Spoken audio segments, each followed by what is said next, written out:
राधे राधे, जय श्री कृष्ण। आप सभी का स्वागत है आपके अपने चैनल पर। आज की वीडियो में हम जानेंगे मार्गशीर्ष महालक्ष्मी व्रत कथा व पूजा विधि। मार्गशीर्ष गुरुवार व्रत कथा। महालक्ष्मी व्रत पूजा विधि। यह व्रत करने वाले स्त्री तथा पुरुष दोनों मन से स्वस्थ एवं आनंदमय होने चाहिए। इस व्रत को किसी भी महीने के प्रथम गुरुवार बृहस्पतिवार से शुरू कर सकते हैं। विधि नियम अनुसार हर गुरुवार को महालक्ष्मी व्रत करें। श्री महालक्ष्मी की व्रत कथा को पढ़ें। लगातार 8 गुरुवार को व्रत पालन करने पर अंतिम गुरुवार को समापन करें। वैसे यह व्रत पूजा पूरे वर्ष भर भी कर सकते हैं।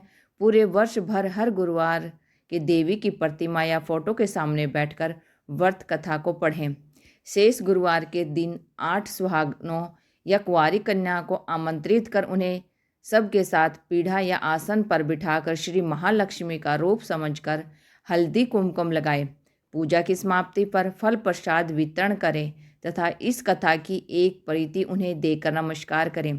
केवल नारी ही नहीं अपितु पुरुष भी यह पूजा कर सकते हैं। ये सुहागन या कुमारिका को आमंत्रित कर उन्हें हाथ में हल्दी कुमकुम प्रदान करें तथा व्रत कथा की एक प्रति देकर उन्हें प्रणाम करें। पुरुषों को भी इस व्रत कथा को पढ़ना चाहिए। जिस दिन व्रत हो उपवास करें, दूध फलाहार करें, खाली पेट न रहें। रात को भोजन से पहले देवी को भोग लगाएं एवं परिवार के साथ भोजन करें। पद्म पुराण में यह व्रत गृहस्थ जनों के लिए बताया गया है। इस पूजा को पति पत्नी मिलकर कर सकते हैं।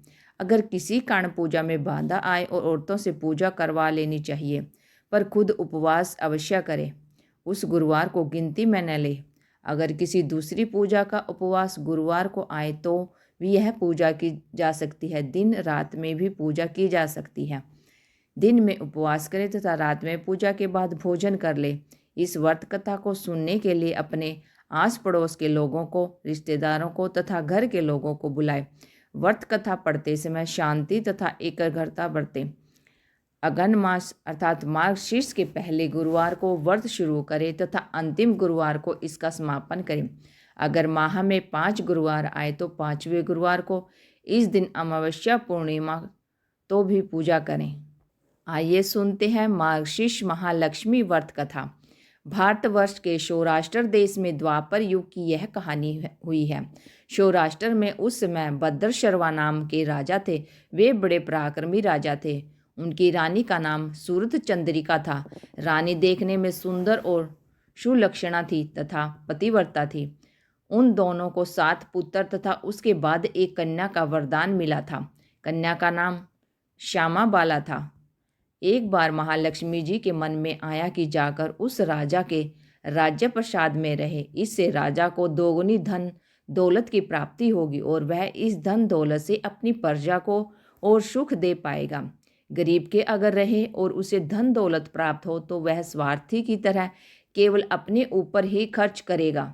यह सोचकर श्री महालक्ष्मी जी ने बूढ़ी ब्राह्मणी स्त्री का रूप धारण किया। हाथ में लाठी लिए लाठी के सहारे रानी के द्वार तक पहुंची। यद्यपि उन्होंने बूढ़ी औरत का रूप धारण किया था, पर उनके चेहरे पर देवी का तेज था। उन्हें देखते ही एक दासी सामने आई।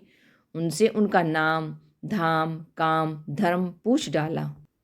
वृद्ध ब्राह्मणी का रूप धारित माता लक्ष्मी ने कहा, बालिके, मेरा नाम कमला है। मेरे पति का नाम भुवनेश है। हम द्वारिका में रहते हैं। तुम्हारी रानी पिछले जन्म में एक वैश्य की पत्नी थी। वह वैश्य गरीब था। दरिद्रता के कारण हर रोज घर में झगड़े होते थे तथा उसका पति रोज उसे मारता था। इन बातों से तंग आकर वह घर छोड़कर चली गई तथा वन जंगल में खाली पेट भटकने लगी। उसकी इस दुर्दशा पर मुझे दया आई। तब मैंने उसे सुख संपत्ति देने वाली श्री महालक्ष्मी की कथा सुनाई। मेरे कहने पर उसने श्री महालक्ष्मी का व्रत किया। श्री महालक्ष्मी प्रसन्न हुई। उसकी गरीबी दूर हुई। उसका घर संसार दौलत संपत्ति से भर गया। बाद में पति पत्नी दोनों परलोक सिधारे। लक्ष्मी व्रत करने के कारण वे लक्ष्मी लोक में रहे। उन्होंने इतने साल महालक्ष्मी का व्रत किया, उतने 1000 साल उन्हें सुख भोग मिला। इस जन्म में उसका जन्म राजघराने में हुआ है, परंतु वह श्री महालक्ष्मी का व्रत करना भूल गई है। उसे यह याद दिलाने में यहाँ आई हूँ।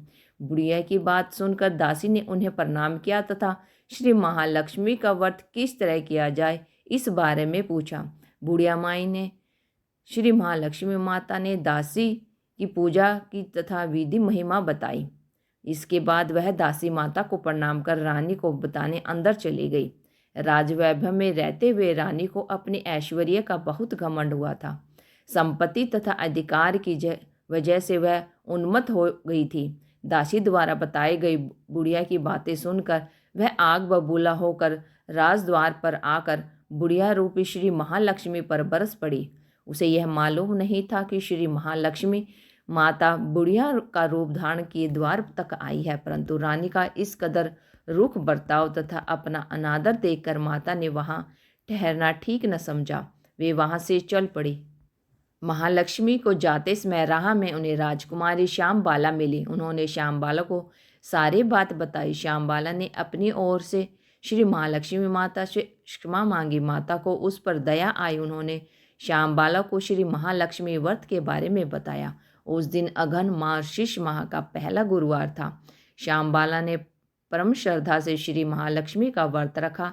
फलस्वरूप राजा सिद्धेश्वर के सुपुत्र मालधर से उसका विवाह हुआ। वह धन दौलत ऐश्वर्य वैभव से मालामाल हो गई। पति के साथ ससुराल में आनंद से दिन बिताने लगी। इधर श्री महालक्ष्मी का रानी पर प्रकोप हुआ। फलस्वरूप राजा भद्रशर्वा का राज्य एवं राज्य कारोबार नष्ट हो गया, यहाँ तक कि खाने के लाले पड़ गए। ऐसी हालत में एक दिन रानी ने राजा से निवेदन किया, हमारा दामाद इतना बड़ा राजा है, धनवान है, ऐश्वर्यशाली है, क्यों न उनके पास जाएं, अपना हाल उन्हें बताएं, वह जरूर हमारी मदद करेंगे। इस बात पर राजा भद्रशर्वा दामाद के पास रवाना हुए। राज्य में पहुंचकर एक तालाब के किनारे थोड़ी देर विश्राम लेने के लिए ठहरे। तालाब में पानी लेने आते जाते दासियों ने उन्हें देखा। उन्होंने विनम्रता से उनकी पूछताछ की। जब उन्हें यह मालूम हुआ कि वे रानी श्यामबाला के पिता हैं, तो दौड़ते हुए जाकर उन्होंने रानी की सारी बात बताई। रानी ने दासी के हाथ राज परिधान भेजकर बड़े ठाट बाट से उनका स्वागत सत्कार किया, खान पान करवाया। जब वे लौटने लगे तो सोने की मोहरों से भरा घड़ा दिया। राजा भद्रशर्वा जब वापस लौटे तो उन्हें देखकर रानी सूर्य चंद्रिका खुश हुई। उन्होंने सोने की मोहरों से भरे घड़े का मुंह खोला पर हाय भगवान, घड़े में धन के बदले कोयले मिले। यह सब श्री महालक्ष्मी के प्रकोप से हुआ। इस प्रकार दुर्दशा में और कई दिन बीत गए। इस बार रानी समय अपनी कन्या के पास गई। वह दिन आगमन मास का अंतिम गुरुवार था। श्यामबाला ने श्री महालक्ष्मी का व्रत पूजन किया, अपनी माता से भी व्रत करवाया। इसके बाद रानी अपने घर आई। श्री महालक्ष्मी का व्रत रखने पर उसे फिर से अपना राजपाट, धन दौलत, ऐश्वर्य प्राप्त हुआ। वह फिर से सुख शांति आनंदमय जीवन बिताने लगी। कुछ दिनों के बाद राजकन्या श्यामबाला अपने पिता के घर आई। उसे अपने घर देखकर सूर्य चंद्रिका को पुरानी बातें याद आई। यही कि श्यामबाला ने अपने पिता को घड़ा भर कोयला दिया था और उसे तो कुछ भी नहीं दिया था। इसी कारण श्यामबाला को पिता के घर आने पर उसका कोई आदर आतिथ्य नहीं हुआ, बल्कि अनादर हुआ। पर उसने इस बात का बुरा नहीं माना। अपने घर लौटते समय उसने पिता के घर से थोड़ा नमक ले लिया। अपने घर लौटने पर उसके पति ने पूछा, अपने मायके से क्या लाई हो? इस पर उसने जवाब दिया, वहाँ से शार लाई हूँ। पति ने पूछा, इसका मतलब क्या हुआ? श्यामबाला ने कहा, थोड़ा धीरज रखें, सब मालूम हो जाएगा। उस दिन श्यामबाला ने सारा भोजन नमक डाले बिना बनाया और परोसा। पति ने खाया, चखा, सारा खाना नमक बिना था, इसलिए स्वाद न आया। फिर श्यामबाला ने थाली में नमक डाला, इससे सारा भोजन स्वादिष्ट लगने लगा। तब श्यामबाला ने पति से कहा, यही है वह मायके से लाया हुआ शार। पति को उसकी बात सही लगी। फिर वह दोनों हंसी मजाक करते हुए भोजन करने लगे। कहा गया है कि इस तरह जो कोई श्रद्धा भाव से श्री महालक्ष्मी की पूजा करे, उसे माता की कृपा प्राप्त होती है, सुख संपत्ति शांति प्राप्त होती है, सभी मनोकामनाएं पूरी होती हैं। परंतु यह सब प्राप्त होने पर माता की पूजा को भूलना नहीं चाहिए। हर गुरुवार को व्रत पाठ अवश्य करना चाहिए। इस तरह श्री महालक्ष्मी की महिमा भक्तों की मनोकामना पूरी करती है। मार्गशीर्ष महालक्ष्मी। दूसरी कथा। एक गांव में एक ब्राह्मण, गरीब ब्राह्मण रहता था। वह नियमित रूप से जगत के पालनहार विष्णु भगवान की आराधना करता था। उसकी पूजा भक्ति से प्रसन्न होकर उसे भगवान श्री विष्णु ने दर्शन दिए और ब्राह्मण से वर मांगने के लिए कहा। तब ब्राह्मण ने श्री लक्ष्मी जी का निवास अपने घर में होने की इच्छा जाहिर की।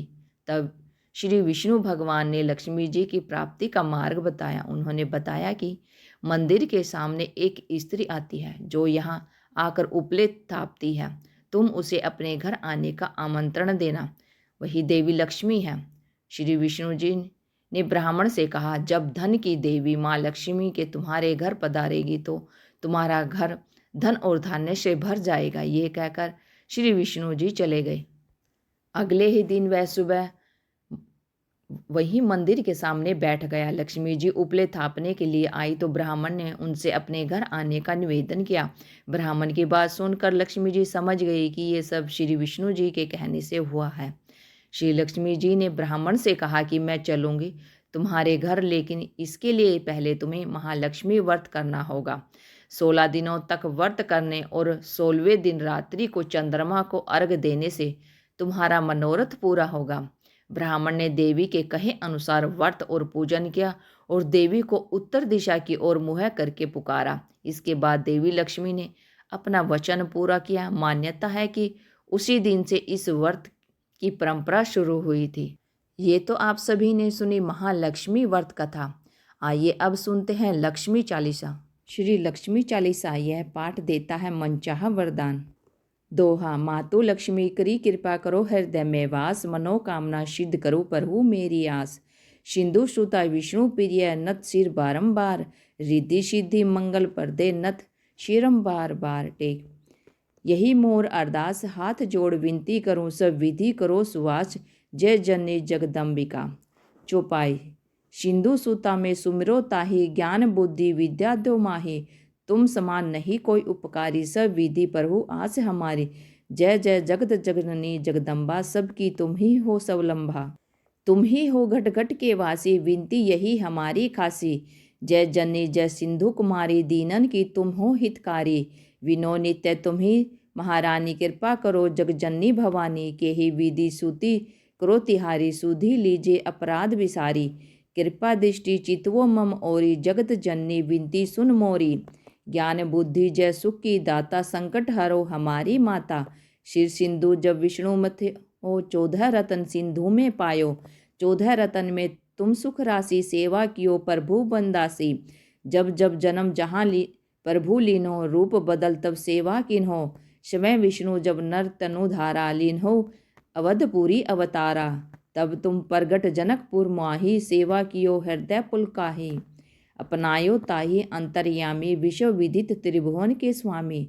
तुम सब पर बल शक्ति नहीं आनी, कह तग महिमा कहो बखानी।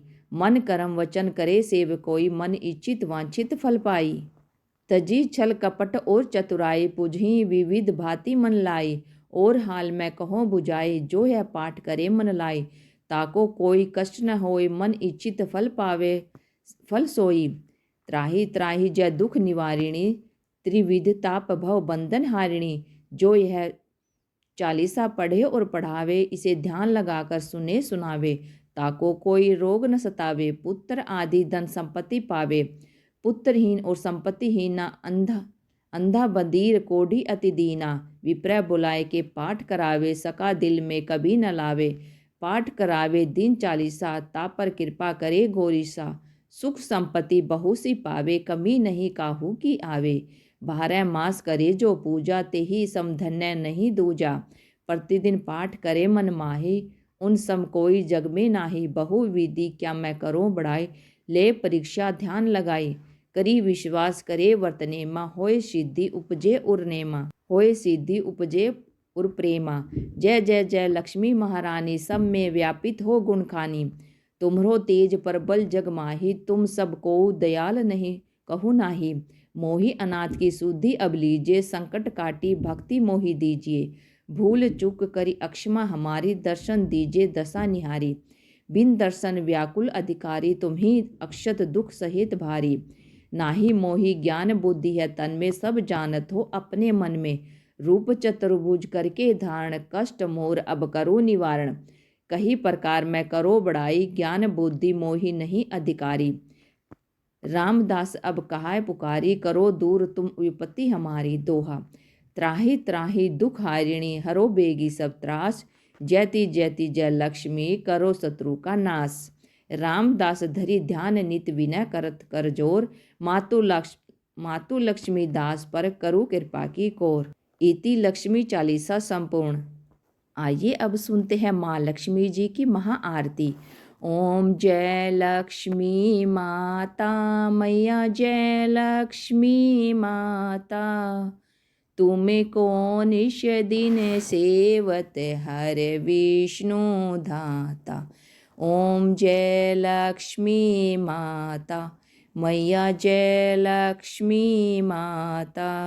उमा रमा ब्रह्माणी, तुम ही जग माता। सूर्य चंद्रमा ध्यावत, नारद ऋषि गाता। ओम जय लक्ष्मी माता, तुम्हें पाताल निरंजनी, सुख संपत्ति दाता। मैया सुख संपत्ति दाता। जो कोई तुम्हें को ध्यावत, जो कोई तुम्हें को ध्यावत, रिधि सिद्धि धन पाता। ओम जय लक्ष्मी माता मैया, जय लक्ष्मी माता। तुम्हें पाताल निवासिनी, तुम्हें ही शुभदाता। मैया तुम्हें ही शुभदाता। कर्म प्रभाव प्रकाशिनी, कर्म प्रभाव प्रकाशिनी, भवनिधि की द्राता। ओम जय लक्ष्मी माता मैया, जय लक्ष्मी माता। जिस घर में तुम्हें रहती, सब सद्गुण आता। मैया सब सद्गुण आता। सब संभव हो जाता, सब संभव हो जाता, मन नहीं घबराता। ओम जय लक्ष्मी माता मैया, जय लक्ष्मी माता। तुम बिन यज्ञ न होते, वस्त्र न हो पाता। मैया वस्त्र न हो पाता। खाने पाने का वैभव, खाने पाने का वैभव, सब तुम से आता। ओम जय लक्ष्मी माता मैया, जय लक्ष्मी माता। शुभ गुण मंदिर सुंदर, शिरोधि जाता। मैया शिरोधि जाता। रतन चतुर्दश तुम बिन, रतन चतुर्दश तुम बिन, कोई नहीं पाता। ओम जय लक्ष्मी माता महालक्ष्मी जी की आरती। जो कोई नरे गाता, मैया जो कोई नरे गाता, उरे आनंद समाता, उरे आनंद समाता, पाप उतर जाता। ओम जय लक्ष्मी माता मैया, जय लक्ष्मी माता। माता जय लक्ष्मी माता। जय महालक्ष्मी, जय माँ वैभव लक्ष्मी।